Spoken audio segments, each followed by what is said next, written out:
আসসালামু আলাইকুম রহমতুল্লাহি বারাকাতুহু। আমার সম্মানিত অডিয়েন্স সবাই কেমন আছেন? আলহামদুলিল্লাহ।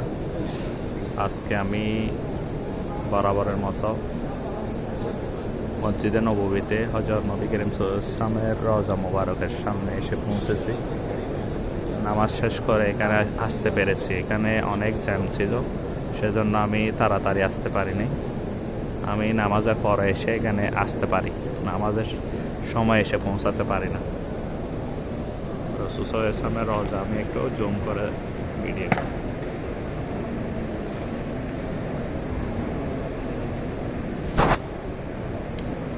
এখন রওজা দেখা যাচ্ছে। মাশাআল্লাহ,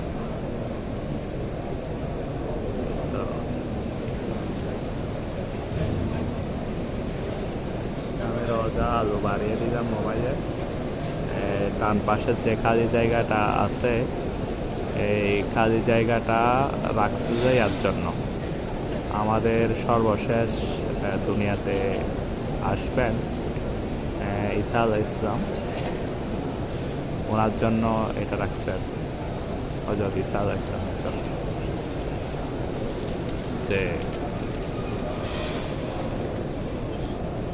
আর রাসূল সাল্লাল্লাহু আলাইহি ওয়াসাল্লামের রওজা হচ্ছে হাতের বামের যেটা দেখা যাচ্ছে, এটা হচ্ছে হুজুর নবী করিম সাল্লাল্লাহু আলাইহি ওয়াসাল্লামের হুজুরের রওজা। আমরা স্পষ্ট দেখতে পাচ্ছি এখানে। মাশাআল্লাহ, খুব সুন্দরভাবে দেখা যাচ্ছে। আর আমি হুজুর সাল্লাল্লাহু আলাইহি ওয়াসাল্লামের রওজার পাশে আগত যারা উমরা, হাজি এবং জায়েরিন জিয়ারত করতেছে তাদেরকে দেখাচ্ছে, নামাজ পড়তেছে, দরুদ পড়তেছে, সালাতুস সালাম দিচ্ছে, তাদেরকে দেখানোর চেষ্টা করি। অসংখ্য আশিকে রাসূল এখানে দেখা যাচ্ছে, অসংখ্য।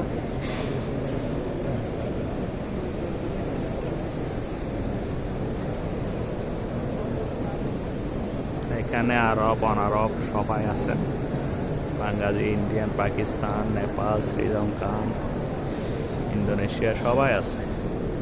আমাকে একটু দেখাচ্ছে। আসসালামু আলাইকুম।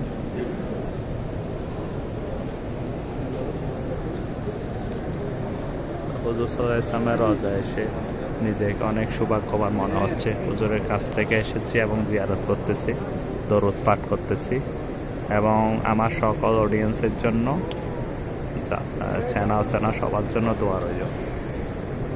আসসালামু আলাইকুম রহমতুল্লাহি বারাকাতুহু।